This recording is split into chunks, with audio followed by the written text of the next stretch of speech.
Whether you want to learn how to vlog consistently or you just want to capture specific moments in your life that are keystone moments, this video is for you. I'm not going to teach you the most cinematic way to go about this that's going to take a ton of time. Instead, I'm going to teach you the easiest and most efficient way to document your life on video. My goal for you is to be able to whip out your phone whenever inspiration hits, get a couple of clips, and then be able to pass that off to an editor to slice together for you. I'm Amanda Horvath, and I help eliminate the obstacles to getting you sitting where I'm sitting right now, in front of the camera, sharing your message with the world. So if you're looking for the simplest and fastest way to get up and running with video, then be sure to subscribe and check out the free resources that are linked in the description below. I recently released a video where I documented the first 2 months of my son's life. For you parents out there, you know that that newborn stage is incredibly challenging. So I knew I wanted to document this stage. However, I also knew I didn't have a ton of time to spend doing this, yet I wanted to be able to capture those moments. So I applied all of the tips that I'm going to be sharing with you in this video, and because of it, now have an adorable video to look back upon. So how did I do it? That's what I'm going to be breaking down in this video and sharing with you how you too can document your life by effortlessly capturing footage and then passing it off to an editor. So we're going to be diving into both filming tips so that your edit actually turns out good, as well as some tips for how to go about the editing process so that this whole thing can be smooth, easy, and you too can document the adorable moments in your life. Part 1, filming tips. All right, I got a couple quick tips here that I want to fly through, so I'll be looking down and checking them out. So the very first one is sequential storytelling. If you think back to the days where we had a camcorder where it would just record to a tape, and then when you watched back that tape, every time there was a cut, it immediately cut to the next scene that you were editing. That's how I want you to think about shooting these videos. So you shoot a couple clips, they're not going to be that recording to a camcorder, but you want to think about what was the last thing that I shot. The way to kind of approach this is to think about shooting sequences instead of individual shots. So instead of having one long take of whatever's happening that's going to be kind of, you know, a pan, and it's going to slow the video down and have this long section of your video, you want to think about shooting a sequence of shots. So you might have a wide revealing where you are, you might have a close-up of whatever it is that you want to capture, as well as like another shot to drive that point home. So it's like A, B, and C. You have a beginning, a middle, and an end to whatever it is that we are looking at. And if you, once again, think back to that camcorder recording to a tape, that first clip followed by the second clip followed by the next clip makes the edit super easy and also engaging. Instead of having one long shot, you have 3 that could be cut to music. Now, in order to make those shots more interesting, you can add very subtle movement to them. So just slowly panning left to right as you are filming something, or slowly zooming in on it or zooming out.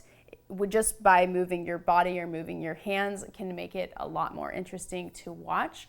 And if you want even more information on this, I have a video on how to make iPhone video look better. So I will link to that in the cards as well as in the description below for you to check out after this video. My final tip is that if you want to occasionally add some sort of description of what you are doing, then you can add those videos in by having some narrative vlog parts of the video, but not every single part has to be this way.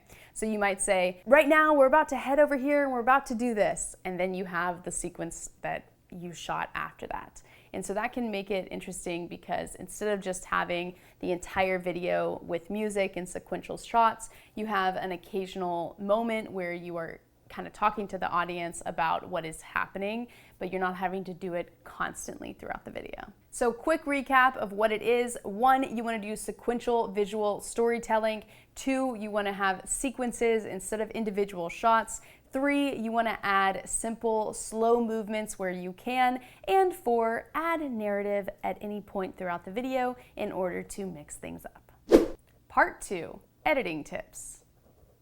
It's one thing to film a video and an entirely different thing to edit it together. But if you do not go and edit it together, then often the memories are lost. You're just gonna have all these individual clips within your Photos app, and it's just going to kind of fade into the background, and all those cute memories that you captured won't be in a video that's actually fun to go back and watch.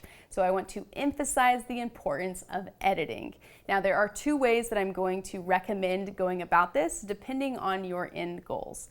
If you're just looking to do a specific moment in time and you want to capture, say, like a birthday party, or you want to capture a month of some part of your life, I don't know, or a trip that you're going on, then the way that you could go about it, the easiest way for you to do it yourself, is to use the 1 second a day app. Now, this is a really cool app where you can choose individual clips to use, and it chooses just 1 second or 1.5 seconds of that and slices them all together. This works super well when you're shooting in the way that I previously mentioned, with sequential shots and all of that. So you can use that app, and it can turn out in a very cute and fun way by using that app. The second way is a little bit more advanced, and this is for those of you that are wanting to document your life on a consistent basis using video, and so you don't want to have to deal with plugging things into the 1 second a day app.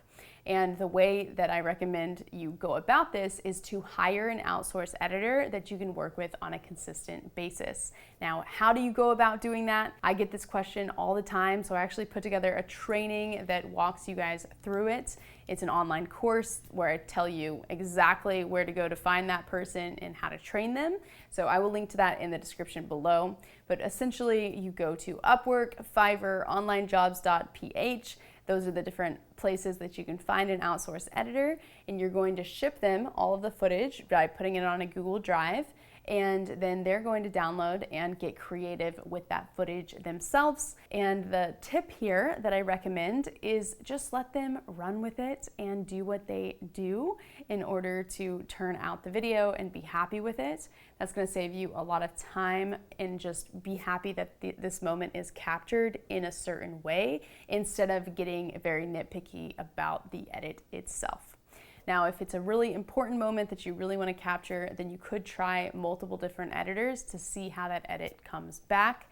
Especially if you're hiring someone in the Philippines, then you can do it for a very affordable rate. I pay $8 an hour for editors, and I'm always so grateful whenever the videos come back. So once again, if you really want to find the best way to do this, you can check out that training that I mentioned in the description below.